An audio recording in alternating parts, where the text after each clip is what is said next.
नमस्कार। क्या मंत्र जाप से हमारे कर्मों पे प्रभाव पड़ता है? क्या हमारे कर्मों का नाश होता है? क्या मंत्र जाप करके हमारे जो कर्म होते हैं और जो हमारे भोग कर्म होते हैं उनमें कमी आती है, उनमें अंतर आता है? क्या मंत्र जाप करके या मंत्र की ऊर्जा से साधक के साथ होने वाली घटनाओं में परिवर्तन किया जा सकता है?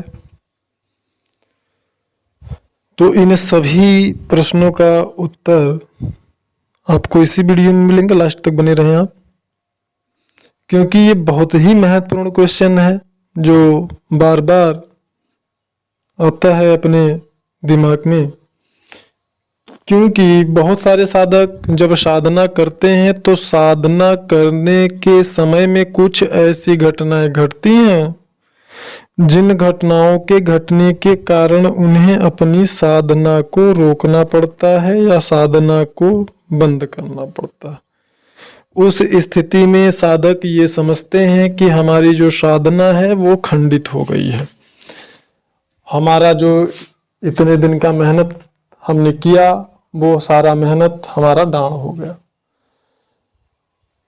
तो सबसे पहले यह समझना होगा कि मंत्र जाप की जो ऊर्जा होती है वह ऊर्जा कभी नष्ट नहीं होती।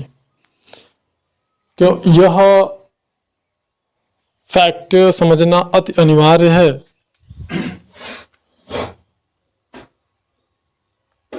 जब तक आप इस फैक्ट को नहीं समझेंगे तब तक मंत्र के द्वारा हमारे कर्म किस प्रकार से नष्ट होते हैं या कमजोर होते हैं या भोग कर्मों में कमी आती है, इस बात को नहीं समझ सकते।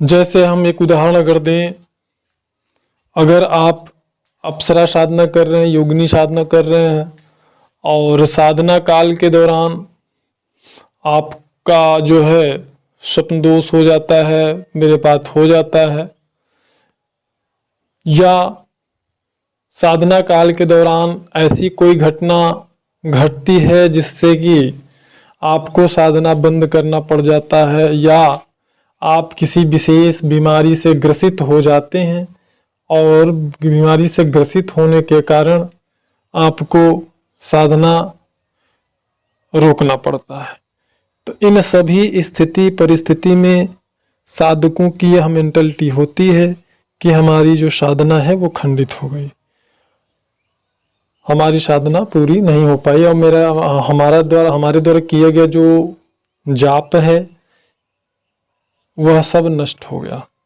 जबकि यह सत्य नहीं होता है। मंत्र जाप की जो ऊर्जा होती है वह कभी भी नष्ट नहीं होती। इसे साधकों को समझना चाहिए कि हमारे मंत्र जाप की जो ऊर्जा होती है वह ऊर्जा इसको नष्ट नहीं।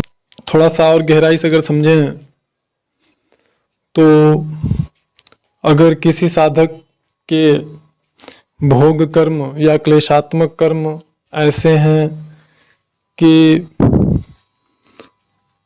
आने वाले समय में उस साधक को कुछ शारीरिक क्षति पहुंचना है, जैसे एक्सीडेंट होना, हाथ पैर टूट जाना, इस प्रकार की अगर घटना उस साधक के साथ में होनी है तो हाथ पैर टूटना तो बहुत अधिक समस्या है। अगर विशेष मंत्र का जाप वह साधक कर रहा है, गुरु के द्वारा प्राप्त दीक्षा में मंत्र को वह जाप वह कर रहा है, ऐसा मंत्र जो कि गुरु ने स्वयं सिद्ध किया हो और उसके पश्चात ही उस मंत्र को उन्होंने दीक्षा में दिया हो। क्योंकि मैंने ये बताया है अपनी प्रीवियस वीडियो में और आने वाले वीडियोस में भी बताएंगे कि आप किस मंत्रों को दीक्षा में देने का अधिकार रखते हैं। आप सिर्फ उन्हीं मंत्रों को दीक्षा स्वरूप देने का अधिकार रखते हैं जिन मंत्रों को आपने स्वयं सिद्ध किया हो। अगर जो मंत्र आपने सिद्ध नहीं किया है, उस मंत्र या उस संबंधित शक्ति के मंत्र को आप दीक्षा में देने का अधिकारी नहीं है। तो ऐसे अगर मंत्र आपने गुरु से प्राप्त किए हैं दीक्षा स्वरूप, तो आप उस मंत्र का जाप कर सकते हैं, और निश्चित रूप से उस मंत्र का जाप करने से आपके क्लेशात्मक कर्म या भोग कर्मों में कमी आएगी ही आएगी, इसमें कोई संदेह नहीं है। और अगर एक और उदाहरण से हम अगर समझें, हमने अपनी प्रीवियस वीडियोस में यह बताया हुआ है कि साधकों को या मार्गदर्शक या गुरु को सिद्धिपात करने से, शक्तिपात या सिद्धि ट्रांसफर करने से पहले विशेष जो है विश्लेषण करना चाहिए। जो भी शिष्य है, जो भी साधक है, जिसके ऊपर वो शक्तिपात या सिद्धि ट्रांसफर जिसे करना चाहते हैं, उसके कर्म कैसे हैं। क्योंकि अगर जो क्लेशात्मक कर्म होते हैं उन कर्मों को भोगना ही होता है, और अगर उसके क्लेशात्मक कर्म ज़्यादा हैं तो फिर ऐसी दशा में गुरु या मार्गदर्शक को बहुत ही ज़्यादा समस्याओं का सामना करना पड़ सकता है। और भोग कर्म यानी जो क्लेशात्मक कर्म है, इन कर्मों को भोगने से कोई भी बच नहीं सकता, चाहे वो जो भी हो, जिसने भी अपरा प्रकृति में जन्म लिया है, उसे प्रकृति के नियमों का पालन करना ही होगा। और प्रकृति के नियमों के अनुसार हमारे जो कर्म होते हैं, जो क्लेशात्मक कर्म होते हैं, जो अधर्म से युक्त कर्म होते हैं, उन्हें हमको भोगना ही होता है, उसे कोई रोक नहीं सकता। तो अगर आप किसी अपात्र को सिद्धि ट्रांसफर कर देते हैं आर्थिक स्वार्थ के लालच में, तो आप आने वाले समय में बहुत ज़्यादा समस्याओं से घिरने वाले हैं। तो यहाँ पे हमने सिर्फ यह बताने का प्रयास किया है कि मंत्र जाप से बहुत ही ज़्यादा लाभ होता है, लेकिन मंत्र का जो विधान है वो भी मैंने बता दिया है। इस वीडियो में सिर्फ इतना ही। आने वाले वीडियोज़ में इसी प्रकार की विशेष जानकारियाँ प्रकाशित की जाएंगी। आप हमारे चैनल के सदस्य बन सकते हैं, सब्सक्राइब कर सकते हैं और बेल आइकन को इनेबल कर सकते हैं। किसी विशेष जानकारी के लिए वीडियो में दिए हुए नंबर पे दिन में